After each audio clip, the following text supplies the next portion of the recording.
focus is going to be here. Clavicle, scapula, humerus, ulna. Ulna is with the elbow, radius on top. Metacarpals, which are the hands, and the carpals, the wrist, and the phalanges. There they are. You can see most of the bones we're dealing with in this lecture are in the wrist and the hands. Scapula, lots of words here, but you know, it's kind of a neat structure. It's in a way kind of simple. There's flattened areas called fossa, and there's bony processes that all involved with muscle attachment, because there's a lot of range of motion on this humeral arm, and much of it's due to the structure of the scapula. The spine here, let's look on the posterior view. So this is the spinous. There's a supraspinatus muscle that attaches to the supraspinatus fossa. That's pretty handy. Same word for the muscle and the flattened area. And there's an infraspinatus that's going to attach to this fossa. The acromion I mentioned up here, and the way some students remember this is alphabetical. Okay, A comes before C, so the acromion is above the coracoid, and these are important sites for muscle attachments. Here's the glenoid fossa, and it's going to articulate with the head of the humerus, so we have the glenohumeral joint. So gleno, think of the scapula. Humerus, think of the arm, which is not in this picture, but here it is. There we go. There's the humerus, the head of the humerus, and there is the glenohumeral joint. Very important. Sometimes people injure this.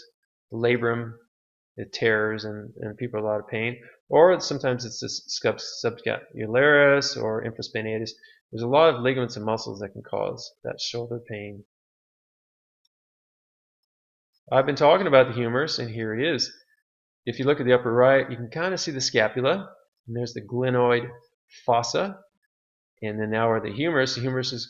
The head of the humerus is going to fit into the glenoid fossa, forming that glenohumeral joint. Again, it's a site of a lot of injury for people. The anatomical neck here, and then the surgical neck, and this is where fractures occur, surgical neck. The anatomical neck is where there was an epiphyseal plate, a growth plate, when the person was young. It's cartilage, and eventually it's replaced by bone.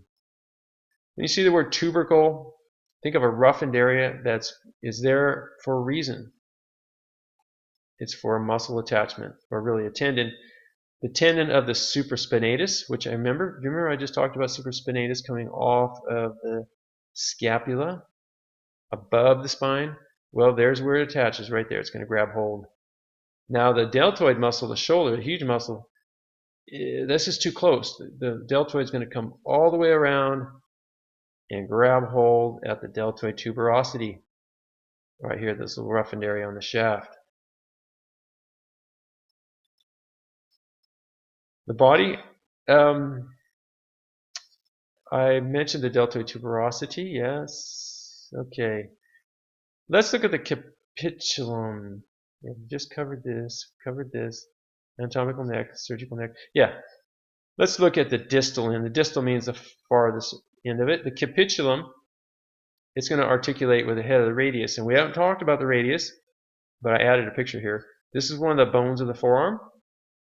And so that is going to articulate right here, and I'll talk you through some of that.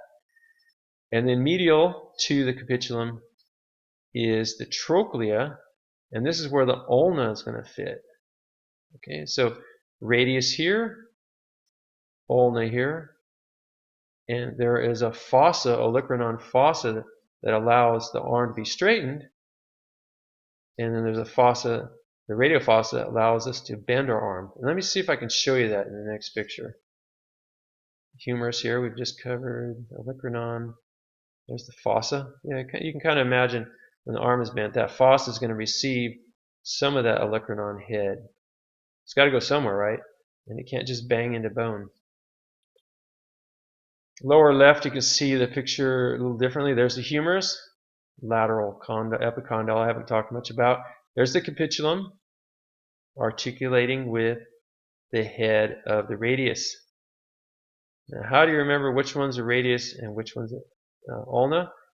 Well, the ulna, I always think of ulna has an L in it, and so does the word elbow, and there's the elbow. And then the radius, I think of, well, I raise the radius and, do a karate chop. All right, you probably have a better method. Let's look at the, okay, so here's the Olecranon I talked about. There's a trochlear notch. So this is a nice cup-shaped structure. It's going to fit perfectly in the trochlea, which we cannot see really well, but the trochlea is going to be right here. Yeah, there we go. So nice articular site. Head, neck of the radius, radial tuberosity. There's a ulnar notch. Yeah, and because see these bones, the ulna and the radius, they're going to have to articulate with each other. When you turn your hand, then these bones have to swivel a little bit, and so there's a little notch on the ulna that receives the head of the ulna. I'm sorry. There's on the radius. There's an ulnar notch that receives the head of the ulna. It makes sense. I'm just having to go through this rather rapidly. You can take your time. And what you'll find is that this all makes sense in a little while, okay? Because these names start to come up again and again, and it all starts coming together. But at this point, you're not there yet, many of you. So be patient.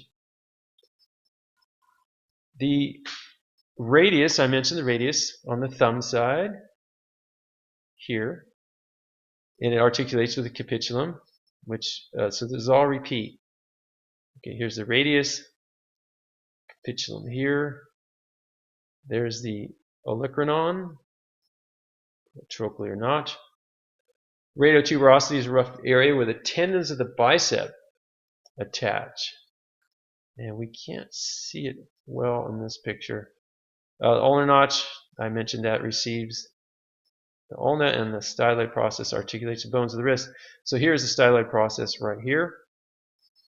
A little mention of falling. When we fall, a lot of the force is transferred to the largest of the wrist bones called the capitate, right here in the center. And then the capitate is going to be driven forcefully into the radius. And my pointer. And then the radius is, that's where we often get a fracture near the distal end of the radius. And the ulna may not break, but we get a little dislocation here at the, let me see, trapezium, trapezoid, capitate. Right on the hamate. Yeah, the hamate, there's a little dislocation there. All right. And that's really typical for people who fall and catch themselves with their hands. All right, we saw that little video about these carpals, the bones of the wrist, and here they are. Scaphoid is kind of boat-shaped, somewhat. I think it looks kind of S-shaped. So. Lunate looks like the moon. Triquetrum has 3 corners. Pisiform, which is not appearing in this X-ray, is like a P. In fact, pisi means P. Hamate has that hook that we saw earlier. Capitate is massive right in the middle. It's a head-like structure. Trapezoid, just like the geometric shape of a trapezoid with 2 parallel sides. Trapezium, 4-sided, but they're not parallel. And we're back to the scaphoid. Okay, so it's not so, we don't use navicular anymore, but you'll see that in some textbooks and maybe even some somewhere in the future you might run into it. Okay, there's different ways to remember these bones. There's 2 rows, do you remember? There's the distal, so there's 4 in the distal, 4 in the proximal. So some people say, let's see, some lovers try positions that they can't handle. I prefer the G-rated version, starting at the thumb, scaphoid, so long to pinky. Here comes the thumb, So see, you start the thumb side so long to pinky, and now here's the pinky right there. Here comes the thumb. All right, or you could just learn them by their shape and their position. That might work best for you. Just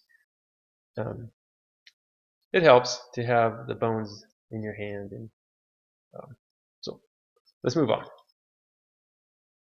Metacarpals, we always start with a thumb, the pollex, and so we go 1, 2, 3, 4, 5, the pinky being the fifth. Boxer's fracture is when the fifth metacarpal is broken. I'll tell you though, I've boxed a lot of years. We use 16-ounce gloves, and we don't break this bone. This is when you'll see it. Someone comes in the ER holding their hand because they lost their temper and punched the refrigerator or a wall. All right, so boxers, we don't break that bone. Okay, when it does happen, we splint it or put a cast, and it takes about 6 weeks for that fracture to heal. All right, thanks for listening.